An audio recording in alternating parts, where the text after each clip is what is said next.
You got it.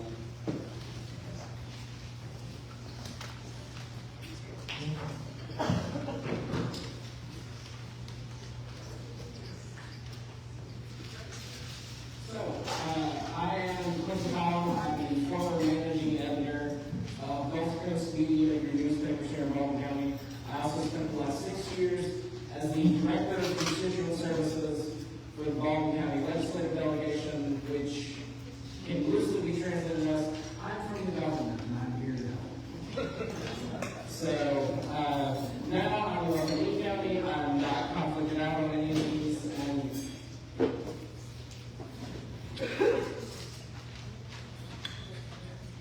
can everybody hear me if I just talk like this? Yeah. Let's just do that. I'll have a murmur. It'll be fun.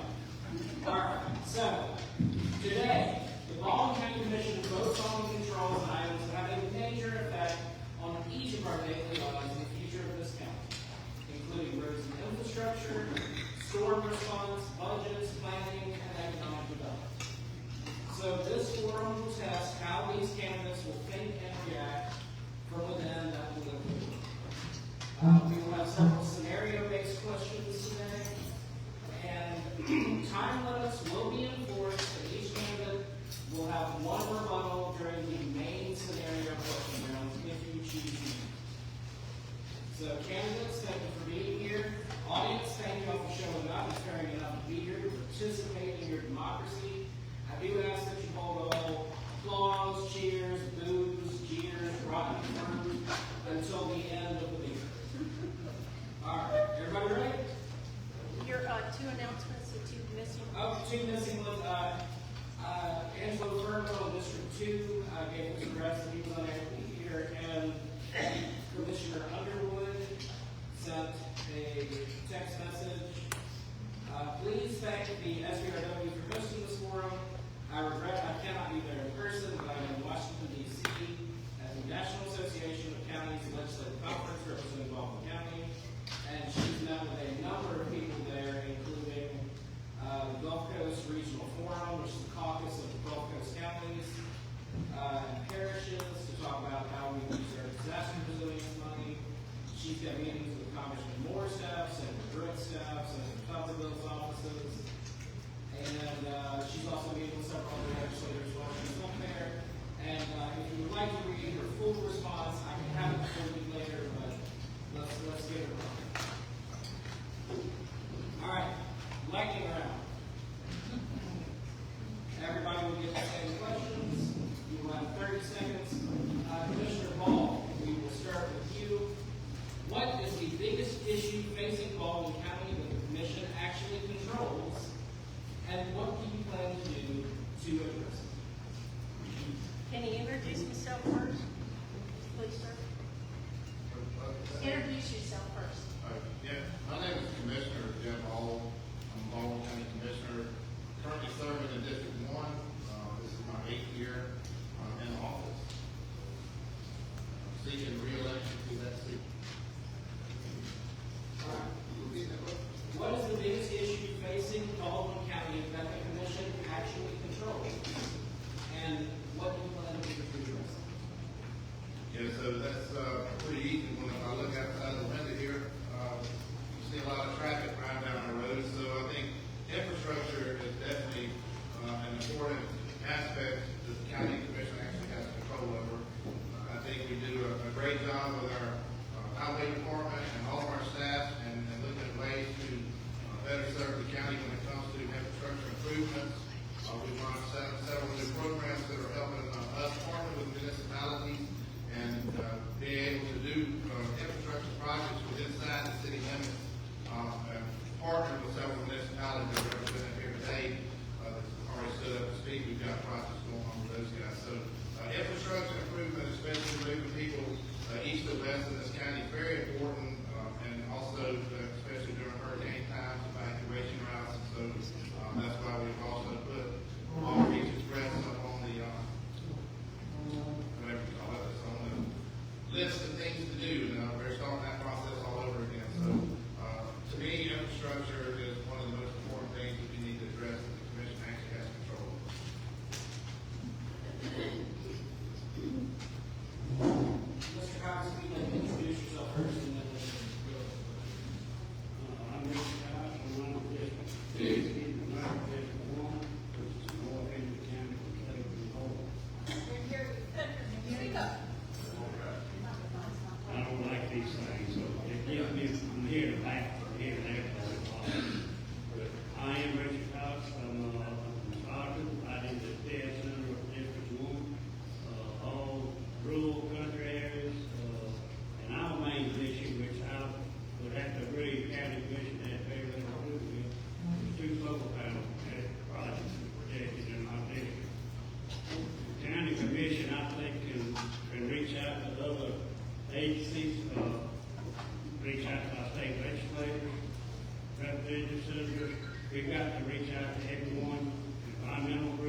little music thing, time's up. Sorry. We all learned something. No, timer, sorry. My name is Kyle Henderson. I'm running for County Commissioner in District 2, which is basically most of the Eastern Shore area. Of course, infrastructure is probably the biggest issue facing Baldwin County related to flow of traffic. But one of the things that we have in Baldwin County is we have very limited rights under the County Commission of what we can and can't do. We need to go to Montgomery and tell Montgomery we're tired of them legislating what we can and cannot do in Baldwin County and bring the rights back to Baldwin County and let Baldwin County make the decisions for themselves. That is what I'm going to work towards, is improving infrastructure and working towards a delegation to let Baldwin County make decisions for itself. Thank you.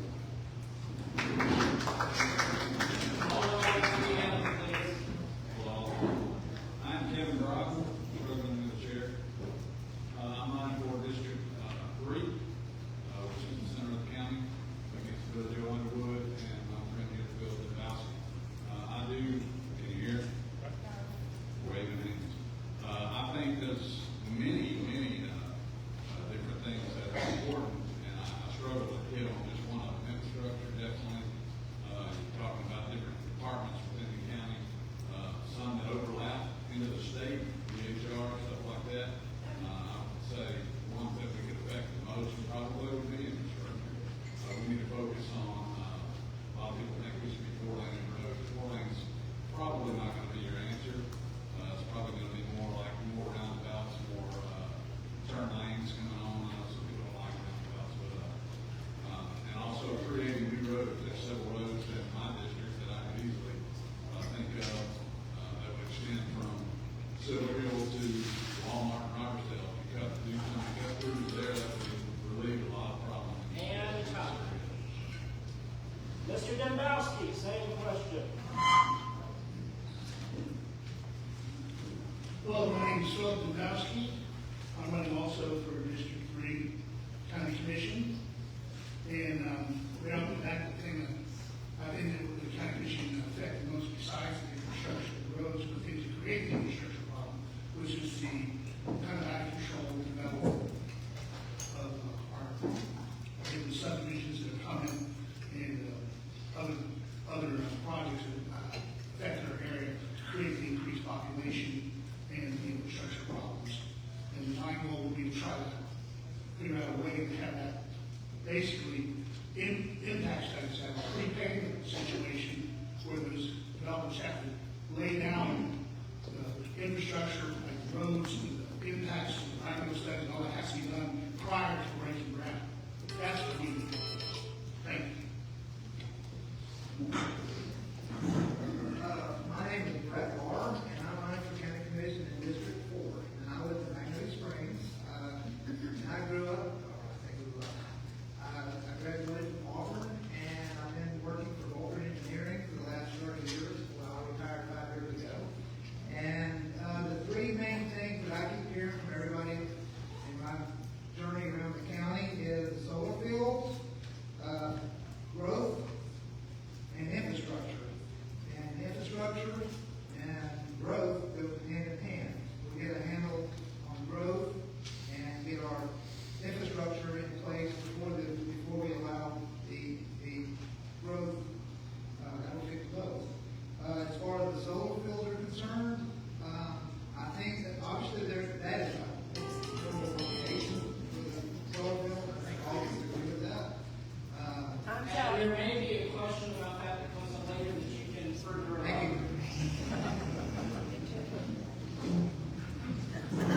Good afternoon, I'm Tracy Gandler, running for District 4 County Commissioner. I am the only candidate that has already beaten back overdevelopment in Baldwin County since February of 2023, when we won our first case argument before the County Commission. Your concerns are mainly loss of rural character and agriculture, population growth, and sprawling development. I have already already proposed a new zoning category, which is 2 homes per acre, not 3. Thank you. Good afternoon, I'm Taylor Harris. I'm running for County Commissioner in District 4. I live in Orange Beach, Alabama.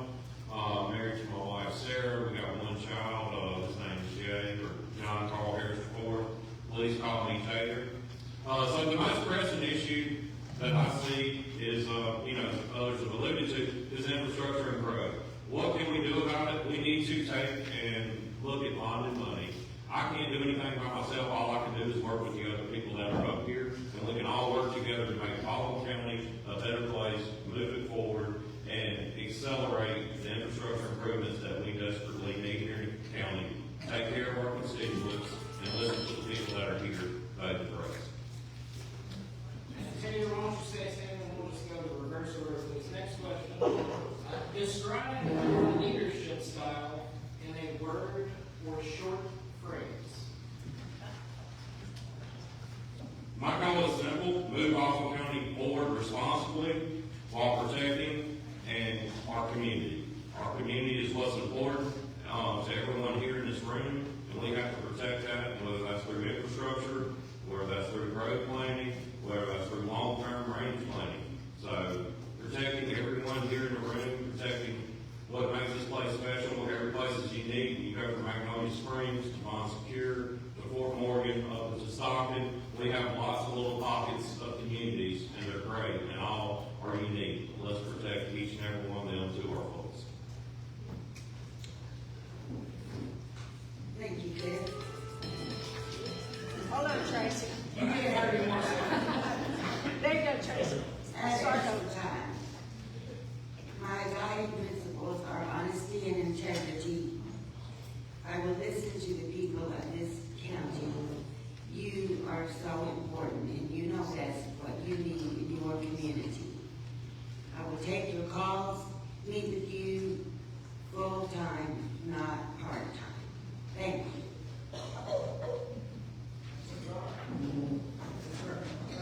My approach is, number one, treat people the way you want to be treated. Be very transparent, and make sure we have good roads. Keep the environment as a priority, try to take care of it, and keep people safe. Work with the sheriff's department to make sure that happens. To keep economic opportunities for our kids and grandchildren. Thank you.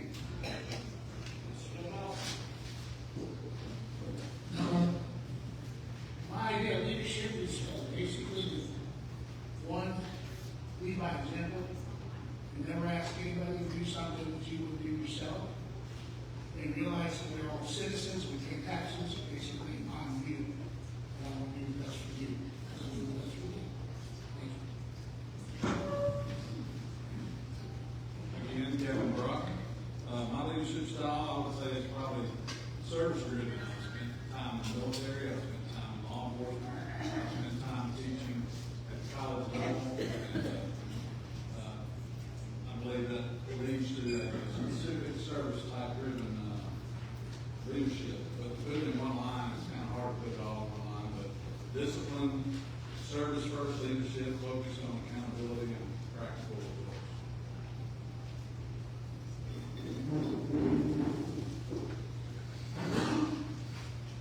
Alan Henderson. Yes. You're only as effective as the people that you work with. And I mean work with. That's what the county commission has to do, is work with the people that are in 21 different departments. And it's important to make sure that they know their value and know that they can come to you when situations arise, and you can sit down and figure out the issues together, not jumping in there trying to tell people what they can and cannot do, but listening to the community and then going back to the respective departments and figuring out what's working and what is not working and coming up with a solution. That would be my suggestion. I made an independent living in this county and farming. Two of the toughest businesses to make a profit in is farming and timber. I've done that through hands-on management. You have to know the people, you have to know the farmers, know their purpose, and work with them to move forward.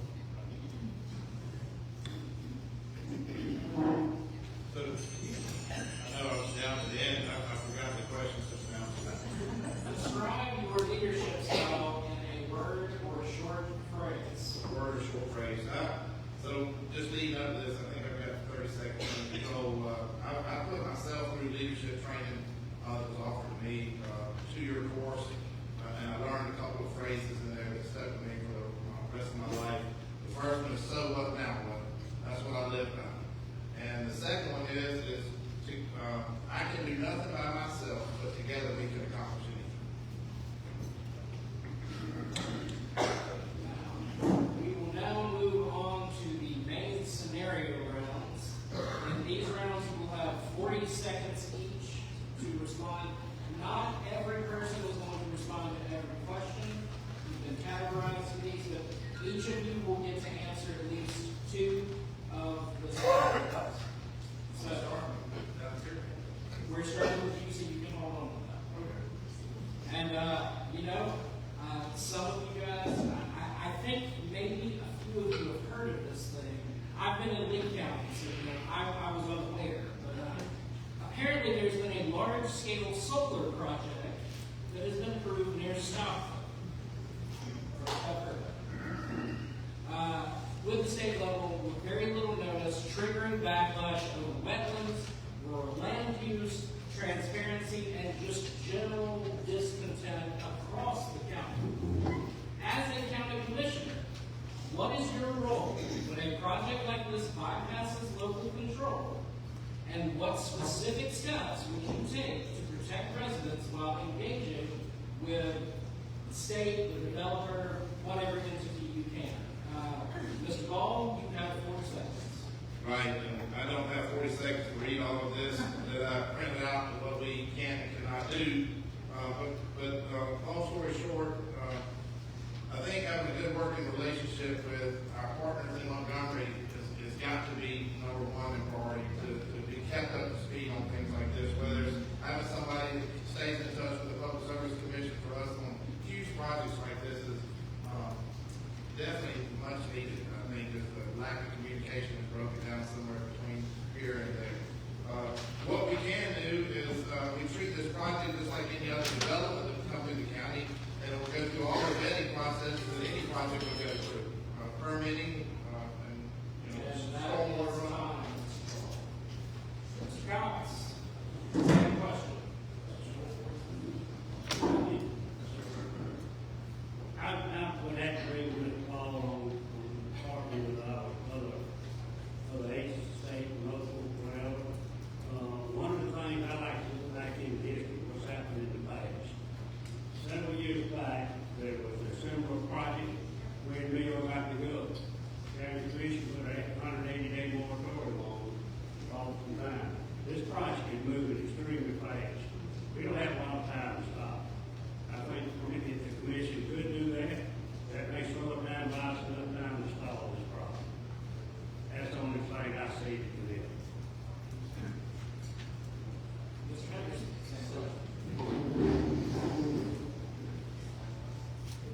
Boils down to working with state leaders and local leaders and make sure that we know what's coming through the pipeline and having our inside sources working, whatever avenues that we have is necessary to protect what we love here. That's what we have to do.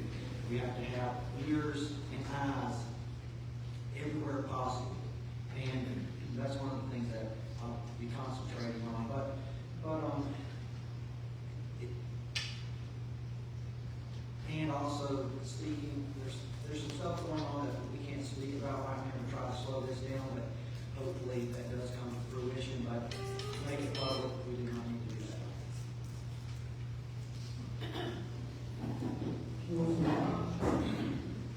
It's easy to, look at a subject like this and try to stay on one side or the other. It's kind of hard when you're in a position of authority.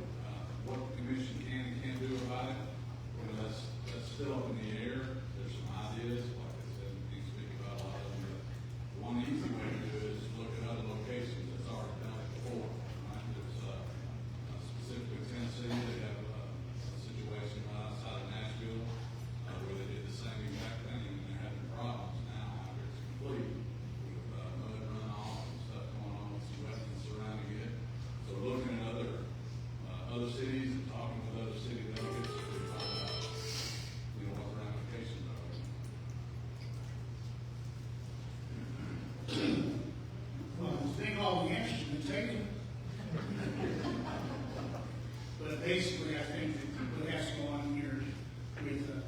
outside county commission development.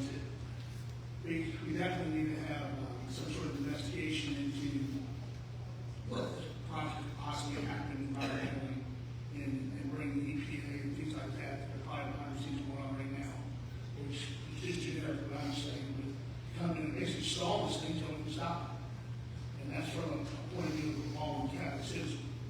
So, I believe in transparency is the thing, not what I believe, but what I need.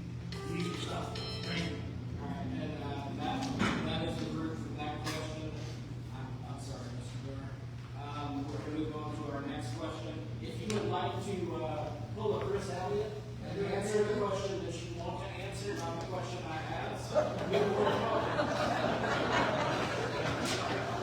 it. We all know Chris, we all know Chris, so we love him, and we listen and we love him. You totally can't do us all the time. But let me ask the question first, and then you can listen to it. An unnamed municipality is ignoring county advice and guidelines on road and infrastructure improvements in an area of shared jurisdiction. How do you handle this issue? Now you can talk about the solar farm for a minute, and I'll just pretend I didn't answer. My answer about that municipality is you don't support them at all until they get in compliance. That's the answer to that. Solar fields. We look for a federal nexus through a federal permit. They're going to clear 2,000 acres, maybe 2,500 acres for the site. And it's in the headwaters of a outstanding Alabama water. There's got to be a nexus to get to the environmental impact statement. I would go to the federal agencies, and as a commissioner, I will do everything I can to make sure Stockton and the rest of the county know that we're supporting them and agree with them. That would be my approach. Thank you. Ms. Campbell, you can answer unnamed municipality, or you can choose to Elliott. Choose your choice. Well, unnamed municipality is a good question there. I think that obviously county and municipalities need to work together, and that's why it's important to have county commissioners, mayors, town councilmen, legislators, all working together when possible. Compromise can usually be found. On the Solar Stockton Farm, I believe that boots on the ground is number one. We have to, that's why I volunteered when I was at the Stockton Town Hall to be on a committee, and they are forming committees as we speak. I would submit there needs to be some legal advice as well. Thank you. Taylor, you can choose to answer the question or Chris. Well, I'm going to listen, because I always say I listen. So, for municipalities, we've got to work together. We've got to maybe create a summit, get together between the county commission and the other municipalities, mayors, and maybe tier-ranked projects that we want done. They have an MPO list, which are a list of infrastructure projects. Work together on that. Let's accelerate some of that. We're scheduled to double in size in the next 25 years.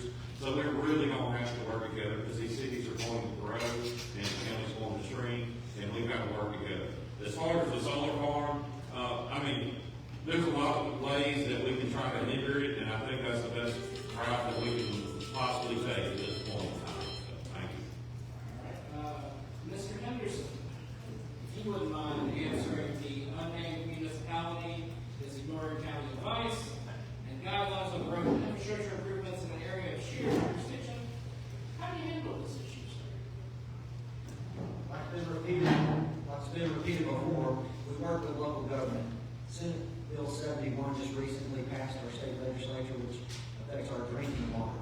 I got on the phone and talked and text and called our state legislature and our city government and telling them that it was a bill that we did not need, because we need to make sure we can control all the other pollution that gets to Baldwin County. That's just an example. And that what we do will benefit the city. And final one for that round, Mr. Brock. If you would. Unnamed municipality, ignoring county advice. How do you handle it? It goes back to accountability. You've been talking about individuals, and you're talking about specific municipalities. Municipalities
That has to be done, and we have to have all of our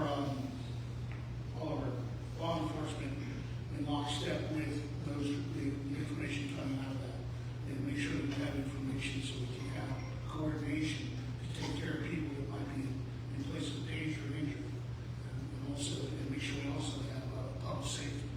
Those are the things that are probably the most important. You have to have a great way. Thank you.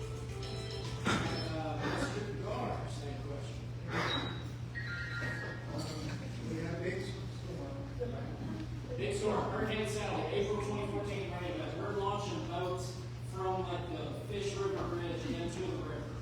First 48 hours, what are we doing? Well, first, to start with, we need to have a plan in place before we get to that. And we need to make sure our staff knows what that plan is, and they know what to do, and they know when to pull the trigger. And commissioners need to know that, and have a good relationship with our state legislators and our federal partners, to know when to pull the trigger on asking for assistance. All those things have to happen, and everybody needs to be ready about it. And before it happens. Thank you. Thank you, sir. Ms. Gamble, same question. Thank you. It is important that this emergency funding is prepared in advance, and that is for an emergency system for the county as well as the state. But the county prepares that budget, and they are also available on hand for emergency funding. The actual operations in response fall under the sheriff's office, the fire departments, the probate judge, the state and federal partners, FEMA, and the National Guard. The commissioner serves as a point of contact to relay those messages. And that will Thank be you. time. Mr. Harris? Same question. Go ahead and repeat your question. You would do that after I already struck out. Well, I saw it. Go ahead. A major storm has caused flooding, power outages, damaged roads, and conflict of information across the county that we have not seen. It's Hurricane Sally times the April 2014 rain event, plus Sharknado. What does effective county leadership look like in the first 48 hours? Well, we listened to the Sharknado alarm start with it. No, we have to work with people from other states, multi-state agencies. I mean, if you saw during Hurricane Sally, they had Pike and other linemen that were here at their stage. They got to be here, boots on the ground. So when the storm's over, we can move expediently to clean up our cities and communities. I mean, we had all-the-way trucks running throughout, and the cities and the municipalities and the county, we've all got to work together to grab stuff from the closest, not sit here and not go down Fort Morgan because I'm just taking here. We got to open up roads quick, and we got to be out communicating to our constituents, whether that's through social media, through media, and let everybody know. Take it down to Mr. Cox, if you don't mind. Mr. Cox, same question. First 48 hours, major storm event, what are you doing? I've actually lived in this county, in this same county, when Camille hit Biloxi, and Fred hit Baldwin County, and Danny hit, and Sally hit. I spent the last week for the sheriff department, highway. We got to be able to move. The first priority is open the road. I personally, every time I know a storm coming, I take a piece of equipment of my own to my house so I can get to the main highway. I'm on the side road. We got to open the main road first. I personally open it so I can get, if I need to go to the hospital. All right. And Mr. Ball, you will have the final answer to the major storm question. First 48 hours, what are we doing? So, first 48 hours, we're already at the EOC, which is our Emergency Operations Center, with everybody that's been mentioned here in the same room with us. We have our VOAD, which is our volunteers organization and active disaster response. they're there with us as local people in the community. The first thing that we have to do is assess the damage if we want to claim any money back from FEMA. We start doing that in the first 48 hours, and then we also clear the roads like Mr. Cox said. Primary thoroughfares first for the law enforcement, secondary thoroughfares for anybody else that's needing to get to hospitals, nurses, doctors, and stuff like that. So that's the most important thing in the first 48 hours. All right, hold on to that microphone. Yes, We sir. are now going to start a rapid fire round. Rapid fire. Yeah, this hasn't been rapid enough already. Okay. So, So how many seconds we got on that? you get 20 seconds. So channel your inner strong and white. Vigorous writing is concise, omit needless words. Okay. Yes. Page 23, elements of style. That's my job. All right.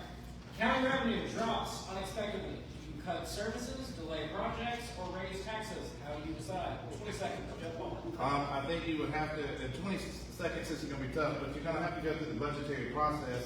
I wouldn't do any of those things when you cut stuff. If anything, you cut projects that aren't needed, go through the budget and find the money to replace the shortfall. All right, same question, Mr. Cox. County revenue drops unexpectedly. Cutting services, delaying projects, raising taxes. What are you doing? I guess you first have to service. When you can't afford to do something, you have to stop. What I do with it with the ball, we got the process to do there.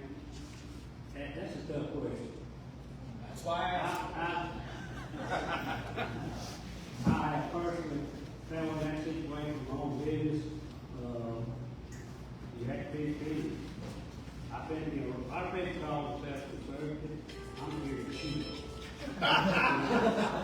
Find a cheaper way of doing it. Unexpected revenue drop. Services, projects, taxes. What are you doing? Maybe a situation where you have to merge departments. Currently, there's 21 departments in Baldwin County that the county commission is responsible for. You look at avenues and can you merge departments? Can you merge them in a way to try to retain the people that have worked their rear end off for the county for years and years? I believe you start there to reduce the cost is possibly merging with some of the departments. Mr. Brock, same question. Same question. Do just what you do at home, right? You close a checkbook, right? Quit spending money, start looking at projects that are going on, see what projects can be delayed, not necessarily canceled, but delayed. That would save some money, and then go through the budgetary process and find the money. Mr. Dombrowski, same question. Delay projects, do best thing to do. And go through the budgetary process and also see if there's other sources of revenue that are out there, you have to make it expedite, and that kind of things like. Help a lot of the state, what do you think? Just a joke. I agree with most of what's already been said, but, it starts at home. You do the same thing you do at home. If you don't have the money, you don't spend it. You look through the budget and see what you can, adjust. You don't really have any other choice to do that. I agree. Ms. Campbell. County revenue has dropped unexpectedly. Are you cutting services, delaying projects, raising taxes? Or are you just not? I'm gonna ask why the county budget has reduced and dropped drastically. Because the reason for that needs to be part of the equation. Of course, you cut where you can immediately. And then you have to go through the process. But the only reason that happens, it sounds very odd. And something went wrong somewhere and it needs to be decided.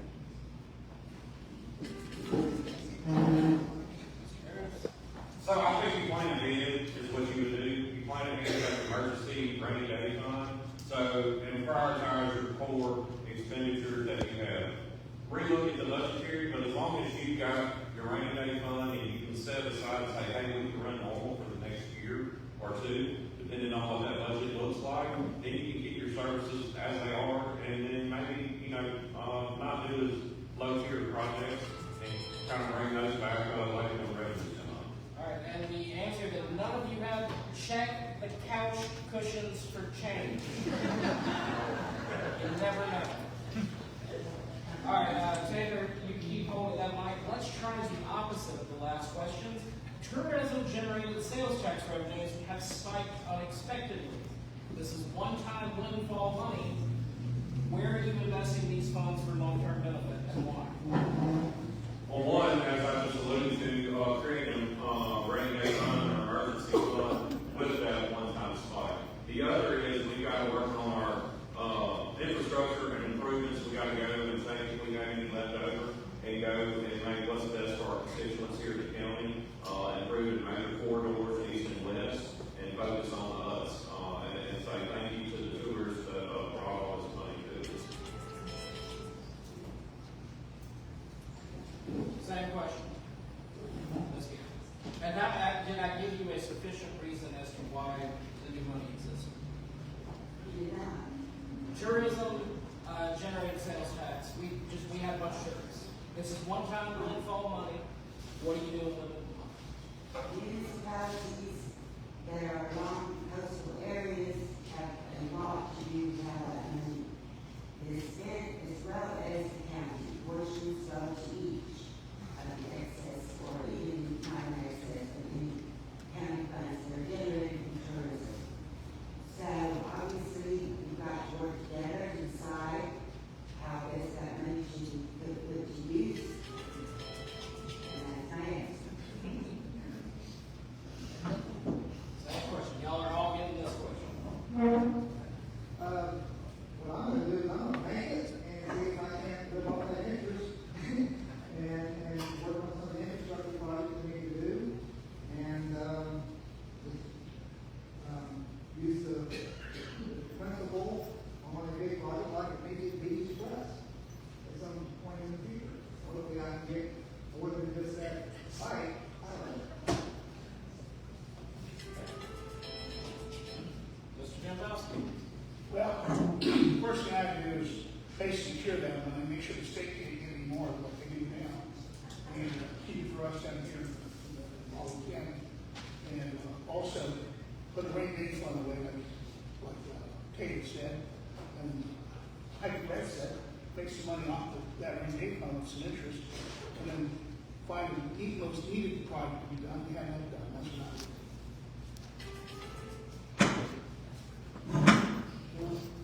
We always have the to-do list, right? The to-do list is there, it's prioritized. If we have the money and the money comes in, then we look at doing some big projects. But naturally, we're gonna go back and take care of business on the backside, roads that need to be paved, stuff like that. But securing the money is the first thing, and then looking at projects will be the next.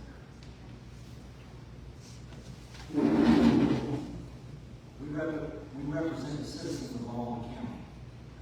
I would go out there and ask the citizens of Baldwin County how they would want this money allocated and spent. That's what I would do. You're representing the rural part of the county, and if there's some increase in taxes from tourism, what I understood, Yes, sir. you know, these people come in and pay taxes a week, 10 days at a time. I would prefer to use some of that extra money for the rural part of the county, and roads, bridges in the rural part, to help people pay taxes 165 days, 365 days. They're being short. Hey, Cliff, I've got a question. How do you, go back and, you know, we said we had if we wanted to review something, how do you do that on the previous question? You want to rebut a previous question? I just wanted to make a statement about the budget. Whatever that, we had a budget, shortfall. You know what? We'll call it taking your alien privilege. I'll allow it. Okay, I just wanted to make sure because there's just a few things that was misrepresented. I mean, just for those that are running, y'all, we have the best staff that I've ever seen in my life that handle stuff with the budget and stuff. And you bring your two key players in if you're having a problem with the budget, which is the sheriff and the highway department, and you make it work. You don't cut services, and you definitely don't raise taxes, and you don't delay projects. We've never had to do that, and we went through the worst time that I've ever seen with COVID and stuff. And we partnered, and the sheriff was generous with his asking wants and needs, and you just do it that way. Now, to go back to the other one, about this. Put about 20 o'clock, we'll give you that. Yes, I was wanting just to clarify that because I want the people to really know what we really do. Instead of speculation and what people are gonna do, this is how we do it. So I think it's important. For an unexpected source of revenue to come in, it's kind of like the Sharknado thing or whatever he was talking about earlier. If that does happen, I mean, I'm gonna put money in with my team. We're gonna build the BBE number 2 and finish that road project. That's much needed. So thank you. Let's start with Mr. Dembowski. That way nobody can take your answer this time. And as an L, you're in the middle of the alphabet in grade school. You're not the front, you're not the, I feel for you. So we're starting with you. Excuse me, sir, is this the closing or is No, this? still got a few more rapid fire. Okay, just. Unless y'all are give me the look. If Sam has to leave me off the stage, I'll go. You're good. All right. An area outside of your district accuses you of not caring about their pet issue or problem. How do you address their concerns and make them feel heard? Well, say I was sitting on where I'm right now in Loxley, and someone over in Fairhurst starts complaining about the bay being unclean, all the problems associated with the water contamination.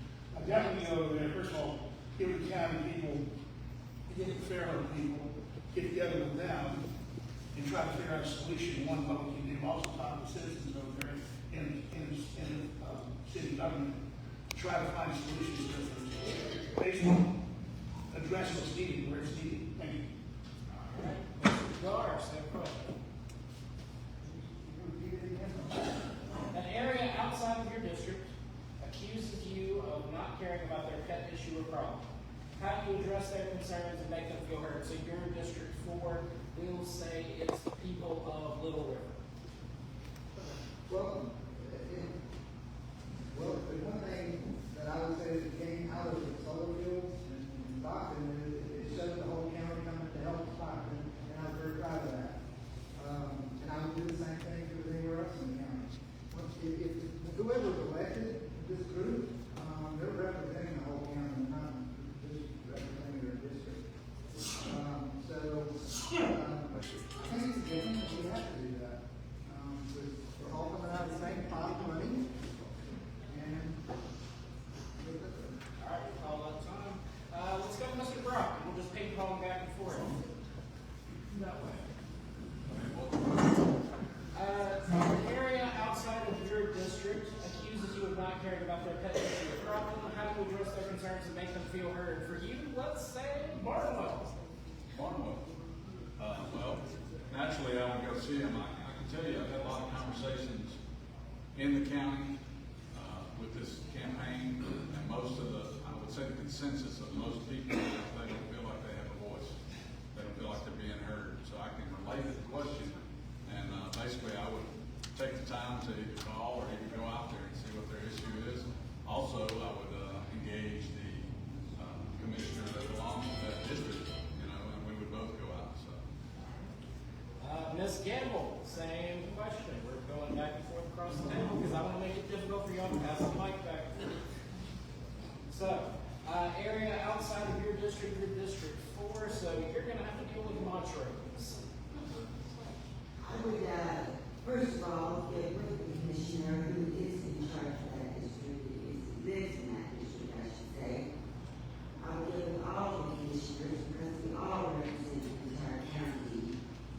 And then I would decide whether what would be appropriate, probably something like a town hall, so that all the commissioners and citizens could express their viewpoint. All right. Pass it back down to Mr. Henderson. Same question, area outside of your district, not feeling heard. You are District 2. Congratulations. Lillian has a problem. What are you doing about it? I'm listening to the people in Liberty. I'm listening to that person. But not only listening, there's a difference between listening and understanding. And I will do everything I can to understand the issues, go through the chain of commands if I need to address those issues. We're not perfect. We may not be able to address it, but sitting down and listening, but also letting them know that you understand what they're going through is something that I believe that, I've been told on Campaign Trail that has been missing, and that's where I want to bring it. We'll hit Mr. Cox, Mr. Ball, and with Mr. Harris. What time am I gonna be? You get Fort Morgan. And you put me from one end of the county clean to the other. I do the best that I can, Mr. Cox. One of you that don't know me, or read my profile, I've been on the Farmers Federation Board in this county for 48 years, okay?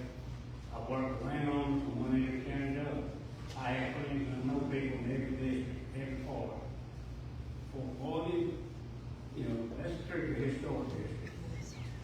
We have 4 historic districts in this county that pretty much run their own show. And we will return to that at a later date. Mr. Ball, it is your turn. You inherited a crisis in Alberta. The Albertans are decrying. What are we doing? Well, since you used to be from there, I know that's gonna be. Now what I'll do is, just like Commissioner McKenzie and I shared a similar thing just today. He went and took care of something, that involved my district. That's just what we do as Baldwin County Commissioners. We're gonna represent the whole entire county. So at your disposal, you have 4 commissioners when you, vote for us, to run for office. On election day, you get 4 commissioners to work your district, no matter where you live. Thank you. And Mr. Harris, we will give you the good people of Baldwin. Well, what I So would, you'll be about regrets. what I would do is, the whole county is the district really, and you just gotta listen to the people, put boots on the ground, go out there, talk to people, find out what the problems are. We're smarter together, and if we work together, we can accomplish anything. Time and money fixes pretty much most problems, so, if we got the time and money, let's put it together and, work with everybody and accomplish our goals.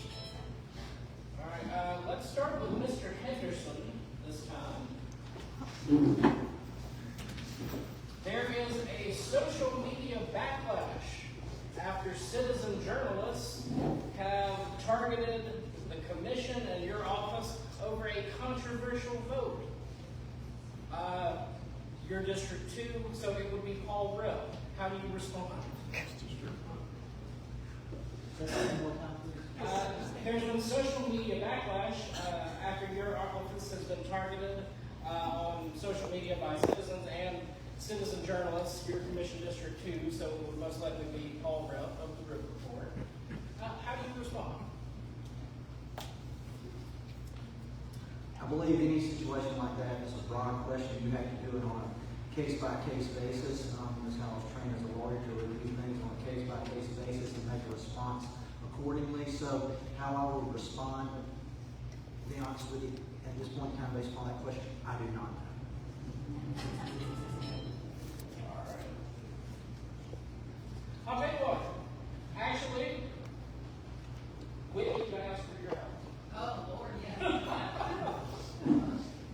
If you don't mind. Yeah. And by the way, this is not a bit. We've never. I don't know you, but Nick, No, thanks so you. we're not very- Thanks you, Cliff. I've read all your stuff. Okay.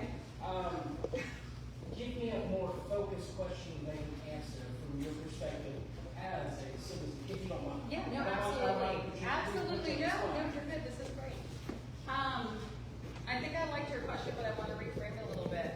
Do you feel like citizen journalists, do we deserve a response, or are we keyboard warriors? Everyone deserves a response. I don't think I one though. So, And yet here we are. who was next? Well, if you want more specificity, we could let Mr. Henderson actually answer the question. Yeah. That was Okay. Why I brought you into your expertise. Thank you. Kyle, I make a post. I'm not happy with how the commission has allocated funds to a certain project. And I challenge you, I mentioned you by name. What is your response? County Commission is representative of 4 county commissioners and the citizens of Baldwin County. We can respond to certain things legally, and we cannot respond to certain other things legally. When we're talking about education, what education department does and cannot do, county commission does not have legal authority and not violate education standards or HIPAA. So if it's a situation where we legally can answer to be accountable and transparent, I legally, we do not. Let's go to Mr. Cox, then. All right, Mr. Cox, you voted on something and I'm not happy about it. But I mentioned my I'm name. gonna ask you to prove that you're right. Okay. I can change my face cut, you know, believe what you want to, you know. But you find it it's a valid, but you find it it's a valid concern. I think you need valid concern, but can't be backed up. But I bring the receipts and I can back it up. Well, and then you got accountability problem. If the Now, measure- let's be a little bit. Yes, okay. Yes. Do you feel like citizen journalists deserve a public response? I believe that citizen journalists have a responsibility to report that. I've never been sued. Hey, that doesn't mean you always act. Also, yeah, is always a key word there. Yes, Yeah. absolutely. When you get that subpoena and you have to miss the Special Olympics, it's very. So, how does it work? Mr. Paul, Having in mind. same question. How would you respond to our citizen journalist who is unhappy with the way you voted or allocated funding? I can promise you with me, I'm not gonna get into a Facebook battle with you. I'm not even on there, so, what I'm gonna do is I'm gonna ask you, see if I can get your phone number, call you, and tell you where my office is, and meet you where you wanna meet, and let's talk face to face about the issue at hand. That's all that we want. Okay, that's a great answer. Thank you, Whitney. And, let's go to Mr. Brown. Same question. Same question, same citizen journalist.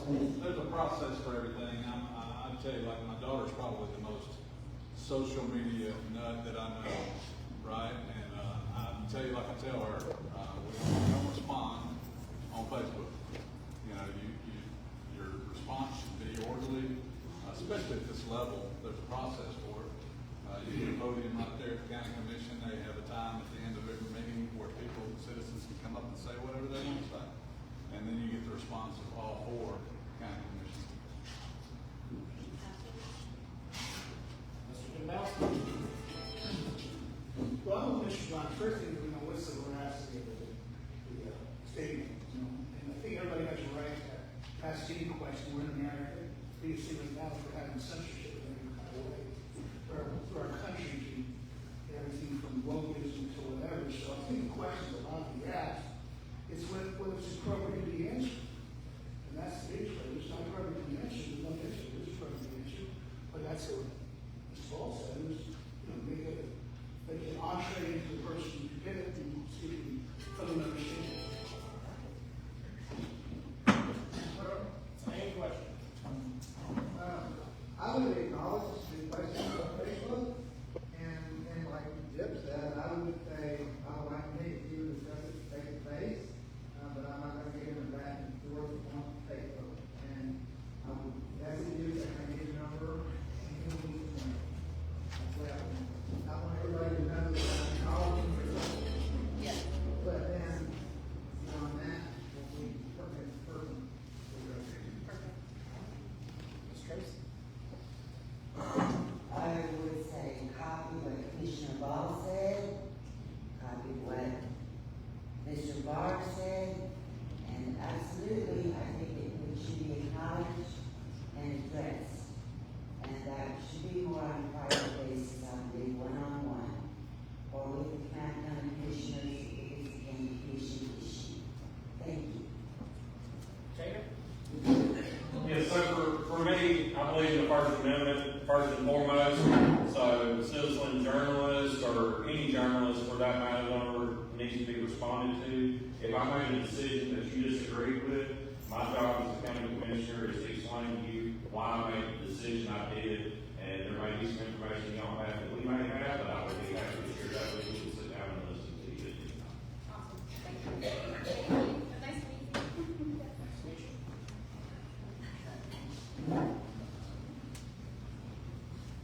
Straight to closing statements. And that was the hook, ladies and gentlemen. We have a few more questions. If you want to ask them, I can give them to you. You can ask them all one-on-one later. Or chase them to their homes. I don't know, whatever you decide. I have now.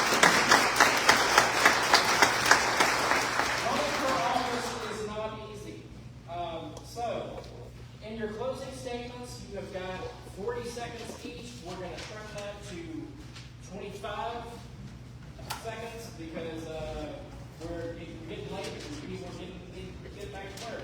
25 seconds. Taylor, the closing statement. Tell voters what they should remember about you and accept them to the vote. My name is Taylor, and it will be on the ballot. So remember that on May 19th. Thank y'all all for coming out today, for listening to us, and having us here.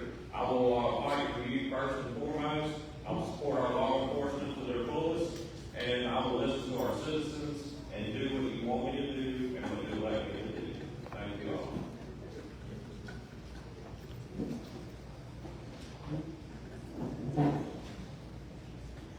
Before candidates in this race that includes one Democrat and Republicans, I feel that I'm the only one who has worked diligently for 3.5 years voluntarily with the County Commission and Planning and Zoning Department. I think Planning and Zoning is beating heart of our growth development problems and issues, and I will work for you. Please vote for me on May 19th. Vote for me as I vote for you. Okay. First and foremost, I want everybody to remember that I'm a conservative Christian. I believe in Trump's agenda. I'm sure everybody here probably agrees with that, or it wouldn't be here. I firmly believe in taking care of our environment, and I'm a proven leader in business and infrastructure. What I did for a living for 30 years. I know infrastructure, and I know how to work with federal highway administration and how not to get infrastructure changed in Baldwin County. Time's up, Rick. Time's up. And thank you to everybody else for being here. Well, thank you very much. I've had a really good time today. Answering some questions. And basically, I believe that, this is the closest thing we can do as citizens to affect our local government, because it's most politically effective. And that's why I think it's the most important part of our whole government system, from local to federal. And so I want to serve you guys as a citizen and as a taxpayer. Thank you. First of all, thank you for having me. I've enjoyed it. Lightning question. Yeah, I'm from Robersville, born and raised. I'm a product of Baldwin County, and I love this county. This campaign and this office is about the people of Baldwin County, and that's what I want to represent. The county belongs to the people who live here, and good government starts with listening. Thank you. Kevin Brock, May 19th. Kyle Harrison, I'm asking for your vote on May 19th in District 2. I'm the only candidate in District 2 that has not taken money from large housing developers. And so I'm the only one that believes in controlled growth and smart growth. I believe in faith, family, and hard work and community. And there's never been a lawyer on the county commission, so I'm asking you to vote Kyle Henderson in putting a lawyer on the county commission. Thank you. I've had the honor and privilege all my life of working with God's creation. This county is a beautiful county. It's got its own natural drainage, filtration systems in it. And I've tried my best to be a good steward of all his creation. And if I win this election or not, I hope people will remember me as being a steward of God's creation, and I hope that when I'm called home, that the Lord, my Lord and Savior Jesus Christ, tells me, well done, good and faithful servant.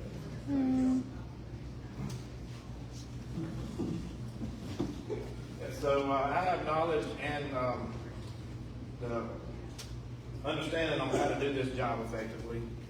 I don't need on-the-job training.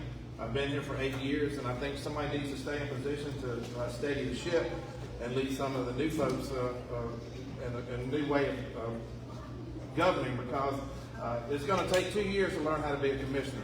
I know that for a fact. And Matt's there to testify that too. So I'm just ask for your vote on May 19th, 2026. Thank you.